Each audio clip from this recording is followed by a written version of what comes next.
Welcome back. We're talking about the ongoing Syrian conflict and UN-sponsored peace talks in Geneva. Let's get right back to it. Ammar, what is your view on the Russian involvement in Syria? The British Foreign Secretary, Philip Hammond, has accused the Russian President, Vladimir Putin, of undermining international efforts to end this war. And we just heard Rafif tell us just a moment ago that this is effectively a Russian occupation. Well, I disagree. I think, in fact, the Russian intervention since, a few months back, the 30th of September, has actually accelerated the political process. We now have a more realistic political process instead of the high-ceiling demand sort of Geneva 1 communique. Let's just get rid of President Assad, get a transitional body with full authorities, and, let's dream on.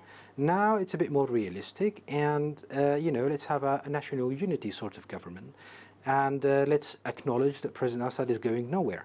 So what the problem, the Russian intervention, what it has actually done is that it shattered the dream of an imminent fall of the Syrian regime or the Syrian state, and that could only lead to one outcome, which is for people on the ground who have the weapons, especially the Syrian ones, even though they might have some fancy ideas about an Islamic state, a Salafi state, or whatever, they need to think rationally, and they will be thinking rationally. If the regime cannot be defeated, or if the state cannot be defeated, then why should we spend all these resources and make all these sacrifices? Let's go and sit down at the table. So in my opinion, actually, it has hastened a solution, not stopped the solution. Rafif? I actually disagree quite vehemently, of course. I believe that the Russian intervention certainly served as a catalyst, and that was to save the Assad regime from imminent collapse. Of course, the Russians are using sophisticated air power and targeting civilian institutions. We know from various reports that the Russians are not targeting ISIL or Islamist brigades. They are targeting hospitals. They are targeting schools and marketplaces. They are targeting members of the opposition that are not necessarily of an Islamist persuasion. So in fact, they are targeting any opposition to the Assad regime. I think that is an important point that needs to be made. This has been published pretty extensively. I think we need to quit denying that. Okay. Bassam, what is your view on Russia's involvement? I think that the Syrian government, under the international law, asking for help. And I think we should differ between two important things. There are beautiful slogans about democracy and human rights, which we are hearing from Washington, where the people sitting with electricity, with water, while we are sitting to listen to this discussion. I think we are facing here in Syria terrorism and international terrorism. Either United States, either many congressmen and the media in the United States recognizing that this is ISIL, this is Nusra, and other terrorist groups a lot. And I don't think that Mrs. Jouejati will be very proud to be a part of a revolution which is who is fighting on the ground. They are all Muslim Brotherhood and Wahhabism. I know that better than her, and we cannot build society through replacing the dictatorship, what you are calling dictatorship of President Assad, with the dictatorship of Saudi Arabia or Recep Tayyip Erdogan, who are now a model for the people here. I will compare between two important things. We have geopolitical confrontation here in Syria.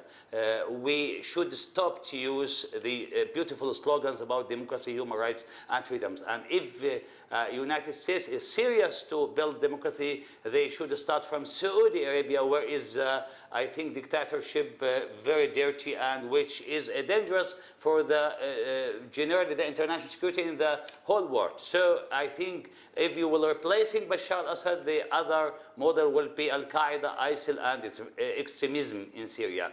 And I think the two models in Iraq and Libya give us when the collapsing of the Syrian state, what will happen in Syria. Syria is complicated society, and I don't think that we can build democracy and freedom, which we are looking for, but it needs a long process, it needs more culture, and it cannot be through Wahhabism. I will repeat that Wahhabism. What we can see on the ground, it's only Wahhabism. If she is proud of Wahhabism, I will congratulate her Okay. with its alliance with Saudi Arabia and with this opposition which is sitting in the hands of Wahhabism in Riyadh. Okay, I want to go back to Ammar. Ammar, I want to get back to the talks that are taking place right now, the proposed talks. I mean, one of the aims is to get a ceasefire in place. So once this is in place, you can get convoys going through to thousands of people who are starving there. But the question is, who monitors this ceasefire? I mean, there have even doubts been expressed by the UN Special Envoy, Staffan de Mistura. There was a confidential document that he wrote in which he said that he has misgivings about how this ceasefire will be enforced. I mean, one of the solutions being looked at is that it be enforced by the Syrian government itself and some of the armed rebellion. I mean, is that realistic? Well, the problem we have is that, you know, we hear the talk of the opposition figures, and I do respect some people, but actually they have very little leverage on the ground. So if the Syrian government and the opposition delegation decides that, you know, let's start this ceasefire, and by the way, the UN resolution didn't speak about a ceasefire, but a ceasefire that goes in parallel with the negotiations or the talks in Geneva, which tells you that they are a bit realistic about really enforcing such a ceasefire, and that it could probably start in certain areas. Now, the problem we have is that there are groups on the ground who are bent to sabotage everything that is being agreed upon. So let's just take Jabhat al-Nusra, for example, and their accomplices, Ahrar al-Sham, who are also of a Salafi group. They are the ones who are fighting in northern Aleppo today. And by the way, the Syrian army today, just before we came into the studio, managed to break a siege that has been holding for more than 3 years against 2 towns in northern Aleppo by Ahrar al-Sham and Jabhat al-Nusra. And those people have clearly said, you know, we don't want these negotiations. This regime is an infidel regime. Now, I do appreciate what Rafif is trying to say, but actually this is not, is it really a dictatorship and a democracy issue? Or is it that certain groups on the ground who have all those weaponry, have all these brilliant ideology that they want to impose on us? And that is the crux of the problem, actually. It's not that, you know, let's have a democracy. Had democracy been the issue, no two Syrians would have really split in opinion about this. You wouldn't have the Syrian population split horizontally and vertically around this problem. The main issue is that now Jabhat al-Nusra, Daesh, ISIS, or whatever you want to call it, Ahrar al-Sham, Jais al-Islam, they do not want this negotiation to take place. Why? Because the main reason why they mobilized the forces was to kick out an infidel regime. That's how they see it. Now, in order to bring those people, at least the Syrians, out of them, because we understand that there are so many Chechens, Uzbeks, you know, Saudis, Tunisians, Indonesians, whatever, amongst their ranks, at least the Syrians, we need to make things a little bit obvious to them in order to bring them into the negotiation table, into the political processes, and that's not going to be easy. Rafif, isn't that one of the problems, is that when we talk about the opposition in Syria, we're talking about something like, what, 1,500 groups, according to the United States. It says there's 1,500 different groups that call themselves the opposition. It's going to be very difficult, if not impossible, to get all those groups to sign on to a deal. Oh, absolutely. It's become very complex in Syria. But I would like to jump on an earlier point. We do need to be talking about the people of Syria.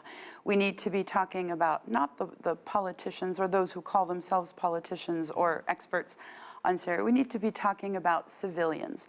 And we need to see what the civilians have been demanding. So I do know from extensive surveys in Syria that people in Syria are demanding regime change.